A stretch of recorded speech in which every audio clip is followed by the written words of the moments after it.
Dipersembahkan oleh didukung oleh Oke, kita bagi durasinya ke yang lain ya. Saya ke Pak Misbakun, tadi sempat disampaikan oleh Pak Adi terkait dengan off taker itu harus bisa juga menjadi salah satu alternatif solusi begitu. Bagaimana tanggapannya Pak Misbakun? Gini, kalau kita bicara off taker, ini kan ada peran private kan di sana ya, peran private. Ini kan off taker di properti kan, off taker properti. Ini ada tapera yang selama ini jarang kita bicarakan. Kemudian ada generasi Z, ya generasi Gen Z yang tadi disampaikan oleh Pak Adrian itu mereka nggak penting punya rumah itu. Mereka di kos-kosan juga nggak apa-apa. Sewa aja lah gitu. Sewa aja gitu. Nah, off taker yang seperti ini kalau menurut saya tapera bisa menyediakan menjadi salah satu off taker. Saya kebetulan saat undang-undang tapera itu dibentuk, saya salah satu pimpinan di sana, dan ini sebenarnya adalah intervensi negara setelah undang-undang perumahan itu selesai. Undang-undang perumahan itu selesai memberikan mandat dibentuknya sebuah lembaga mengenai bagaimana melakukan upaya kolektif secara kegotong royongan untuk membangun sistem pembiayaan sektor perumahan. Makanya diberi mandat untuk membuat iuran bersama, ya kan, pooling fund. Dan pooling fund itu adalah semua pekerja baik formal maupun informal untuk mengumpulkan dalam bentuk tabungan perumahan. Nah, salah satu skema yang disediakan adalah memiliki rumah pertama, renovasi, atau kemudian negara menyediakan rumah sewa untuk disewa oleh siapapun. Warga negara termasuk oleh peserta iuran itu. Dengan catatan harga terjangkau ya? Lah, salah satu infrastruktur yang bisa kita siapkan, misalnya Sumarekon atau Pak Tung atau Mbak Tia menyediakan infrastrukturnya dan kemudian dibeli oleh tapera dan kemudian disewakan. Ini menjadi penting. Nah, bagaimana cara mekanismenya? Bisa juga misalnya yang menyediakan perumnas.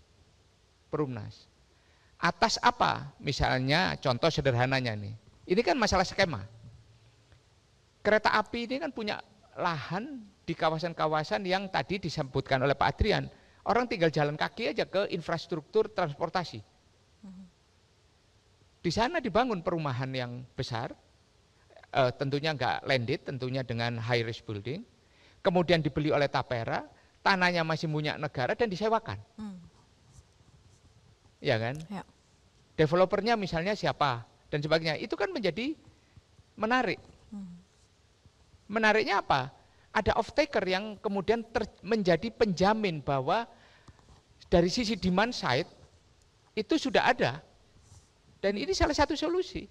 Nah, cuma permasalahannya masyarakat paham nggak dengan fungsi tapera ini? Tapera ini begitu mau disosialisasikan dengan masif, kemudian dicurigai. Seakan-akan bahwa kok saya dipungut lagi. Sama ketika kami di DPR itu menginisiasi soal tambahan iuran dana pensiun. Masyarakat kita yang konsumtif ini ingin semua uangnya itu dikonsumsi dan kemudian habis di sana tanpa memikirkan dana pensiun mereka. Akhirnya setelah mereka usia produktifnya habis, menjadi pensiunan, akhirnya mereka menerima bansos. Ini kan nggak boleh. Nggak boleh. Makanya di saat produktif mereka harus memberikan iuran tambahan pensiunnya. Kita ini contoh, mengagumi negara-negara Skandinavia, kayak Denmark, Swedia, Norway, di mana pelayanan kesehatannya gratis, sekolahnya gratis, ininya gratis, pensiunnya pun mereka nikmat. Tapi mereka nggak tahu, hampir 45-65% penghasilan mereka dipungut di depan. Itu. Kita mau nggak kayak begitu?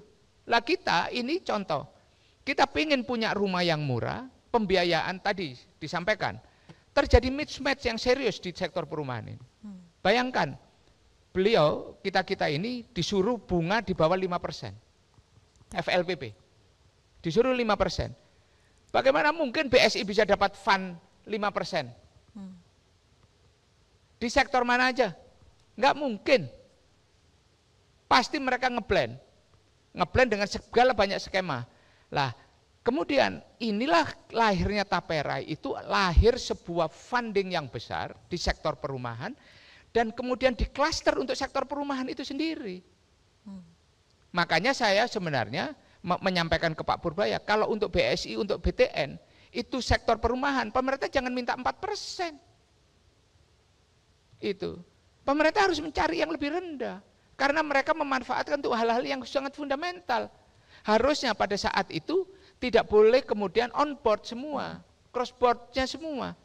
Kalau BSI dan perumahan, untuk BSI dan BTN, SAL yang dialokasikan di sana, dikhususkan untuk sektor perumahan, pemerintah hanya minta 2% atau 1,5%, atau kalau perlu cuma 1%, dan silakan disalurkan untuk masyarakat yang memanfaatkan sektor perumahan, blocking fund.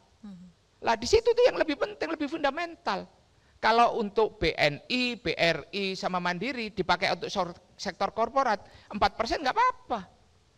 Itu. Lah inilah yang pentingnya kita kemudian negara ini memikirkan itu. Bahkan saya sampaikan ke Pak Ara pada saat itu dengan Bank Indonesia, IKLM, insentif likuiditas makroprudensial. Kalau perlu ada burden sharing secara khusus, blocking fund yang dari pemerintah dan disupport oleh bank sentral untuk apa? Pembiayaan sektor perumahan yang berbunga murah. Dan kemudian itu dananya itu di klaster sendiri. Kalau kita mau serius, saya yakin itu akan bisa diatasi. Akan bisa diatasi. Karena apa? Kalau enggak dicampur, di mix semuanya, itu masih mix match. Bagaimana mungkin mereka akan bersaing daripada saya jualan perumahan? Mendingan saya beliin SBN, saya dapat 6%, saya beliin SRBI dapat 6, sekian persen. Baik. Lah inilah yang kalau menurut saya hal yang serius. Lah Tapera itu menjadi salah satu hal yang serius lain yang harus kita siapkan dalam sisi apa? Housing finance, mortgage financing kita ini harus serius. Memang kemudian BPJS menyampaikan, BPJS kita punya sektor perumahan, tapi BPJS tenaga kerja itu kan cuma program, bukan main course-nya itu, main mandatnya itu adalah sektor perumahan. Lah inilah kalau menurut saya, ini kesempatan kita memperkuat Tapera. Kebersamaan kita, bagi orang yang ingin ikut partisipasi Tapera, kalau dia udah punya rumah, dia akan bergotong royong bersama-sama. Dia bisa pakai untuk renovasi, dia pakai sistem sewa tadi, dan bisa dipakai di saldo akhirnya kalau dia masa manfaatnya akhir dia bisa ngambil. Mas Bibakun, ada tidak sih rekomendasi lagi kepada pemerintah selain Tapera tadi ya sebagai off taker, tapi juga insentif pajak pembelian misalnya, apakah perlu didorong ke arah sana agar bisa mengerek pertumbuhan industri properti kita? Gini, kalau MBR, FLPP, rumah bersubsidi itu semua fasilitas sudah dapat, semuanya udah dapat, PPN-nya udah nggak kena, ya kan? PPHTB ya, PPHTB-nya udah dibebasin semuanya. Itu semua insentif udah diberikan oleh pemerintah. Bahkan tingkat suku bunga pun diinsentif. FLPP itu intervensi negara yang sangat besar. Tiap tahun kita itu di Komisi 11 itu memutuskan FLPP itu jumlahnya puluhan triliun. Puluhan triliun. Dan itu kita minta dikembangkan menjadi skema pembiayaan. Maka kita punya SMF, itu sarana multigria infrastruktur.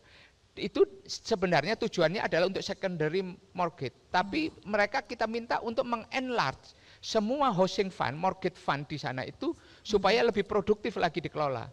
Cuma kembali kepada apa? Kita itu ada sistem bunga yang mau tidak mau harus kita turunkan. SBN kita, SRBI kita, di pasar uang antar bank, PUAP kita, itu kan nggak sehat juga. Ini, lah kita mau nggak mau kita harus sampaikan ini. Untuk apa? Ada sektor yang mau tidak mau urusan pangan, sandang dan papan. Papan ini kita tidak pernah melakukan intervensi yang memadai. Nggak pernah kita melakukan intervensi yang memadai. Lah, ketika kita berusaha melakukan intervensi dari sisi keuangan hanya pada alokasi MBR. Karena perumahan ini kalau kita bagi ada 40% orang yang MBR, 40% lagi orang menengah, 20% lagi ini kelasnya Pak Tung. Berapapun mereka akan beli. Rumah dia itu bukan rumah pertama, rumah kedua, bukan. Rumah ketiga, keempat, kelima, dan sebagainya untuk diinvestasikan. Lah, negara intervensi di mana? Ya di 40%. Karena ini mandatori undang-undang. Mandatori konstitusi, bagian dari apa? Welfare state. Lah inilah kalau menurut saya, kita harus memperkuat mortgage fund kita. Housing fund kita harus kita perkuat. Saya ada pesan yang sangat kuat tadi disampaikan oleh Pak Menteri Pemukiman. Saya senang karena Pak Menteri Pemukiman memahami, Pak AHY sangat memahami sektor properti ini tadi. Kalau kita ketemu pejabat yang pintar, itu kan kita senang. Dia akan melakukan upaya-upaya konsolidasi yang memadai, siapa saja stakeholder, di sektor mana saja bottleneckingnya. Kita di DPR ini kan mana bottleneckingnya kita rapiin lah. Jangan sampai jadi sumbatan, kita drain aja sekalian. Lah kalau sumbatan-sumbatannya itu di sektor-sektor yang lain, dorongan kita kebetulan ini kita punya Menteri Keuangan yang agak koboi sedikit, agak koboi sedikit. Yang istilahnya itu fiskal yang hati-hati, tapi ekspansinya juga dapat, lah kan? Lah inilah yang momentum semua ini. Pak Prabowo ini memberikan banyak momentum baru kepada kita, memberikan kesempatan untuk semuanya berkembang. Nah, perumahan ini 3 juta rumah, ini salah satu sektor yang diharapkan memberikan dorongan kepada pertumbuhan ekonomi. Lah, kalau dorongan pertumbuhan ekonominya, sektoralnya tidak kita kembangkan, ya berat. Lah, kuncinya adalah sektor apa? Pembiayaan. Kalau pembiayaannya, karena apa? Nggak mungkin siapa yang beli rumah pertama cash itu hanya anaknya konglomerat udah. Itu nggak ada. Semuanya skema di dunia itu housing itu selalu. Lah berikutnya apa? Pendalaman pasar keuangannya. Ketika dia menjadi aset kredit, aset perbankan, bagaimana kemudian itu menjadi produk derivatif yang tetap produktif. Dan kembali lagi ke sektor perumahan. Lah circle sektor housing market inilah yang harus dibangun. Pendalaman produknya seperti apa, dan tentunya harus ada intervensi negara. Itu yang paling penting.